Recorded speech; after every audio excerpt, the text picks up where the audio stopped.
आपका स्वागत है। आपकी पार्टी इस बार के चुनाव का आकलन किस तरह से करती है, और विशेष तौर पर मैं जानना चाहता हूं कि आपकी पार्टी का क्या ऑब्जर्वेशन है उत्तर प्रदेश में इस बार का चुनाव कैसा लड़ा गया और कैसा अब अंतिम चरण लड़ा जाएगा। ब्रजेश जी, बिल्कुल स्पष्ट है। कांग्रेस आ रही है, भाजपा जा रही है, इंडिया छा रही है और एनडीए धूल में समा रही है। जनता ने जनादेश पहले चरण से स्पष्ट रूप से दे दिया है।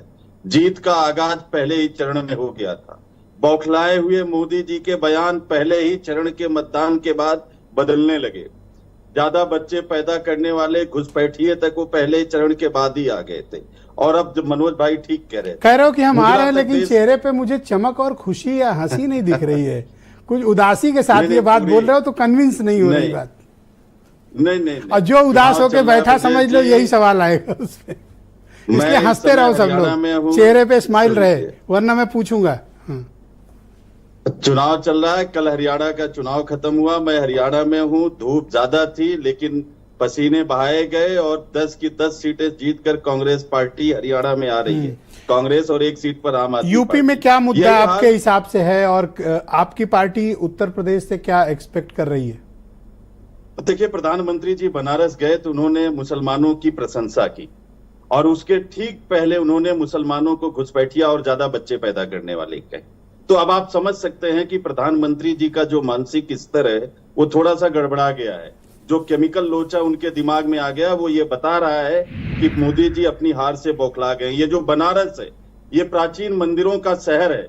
हजारों मंदिर यहाँ तोड़ दिए गए और प्रतिकार करने वाले संतों के खिलाफ मुकदमे दर्ज करके तमाम लोगों को जेल भेज दिया गया। अजय राय जी को भी जेल भेजा गया था। वही अजय राय प्रधानमंत्री के खिलाफ तीसरी बार जीत का डंका बजाने जा रहे हैं। ये देवरिया भी इसी चरण में है ब्रजेश जी, जहां पर सैकड़ों बच्चियों के साथ व्यभिचार, दुराचार और बलात्कार हुए। भाजपा के फंसते हुए नेताओं को बचाने का काम भारतीय जनता पार्टी मुद्दे पांडे जी चले, आपकी पार्टी का क्या आकलन है? बीजेपी वाले मुद्दे चले या आपके चले?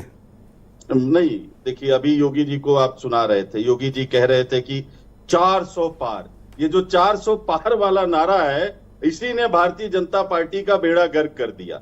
इनके नेताओं के जो बयान आ रहे हैं आरक्षण के खिलाफ, संविधान के खिलाफ, लोकतंत्र के खिलाफ, जनता इस संविधान को बड़ा प्यार करती है। वो जानती है कि खून पसीने और हजारों लाखों करोड़ों बलिदानों के बाद ये लोकतंत्र और संविधान बचा है। भारतीय जनता पार्टी को वो संविधान ना बदलने देने के लिए उत्तर प्रदेश के साथ पूरे देश की जनता दृढ़ संकल्पित और कृत संकल्पित होकर वोट कर रही है।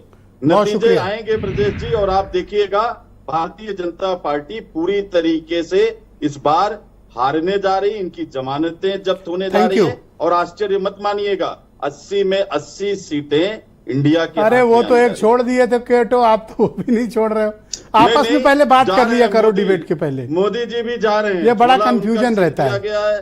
देखिए झोला उनका सिल दिया गया है, अपना जो कुछ रखना है वो रख रहे हैं और बस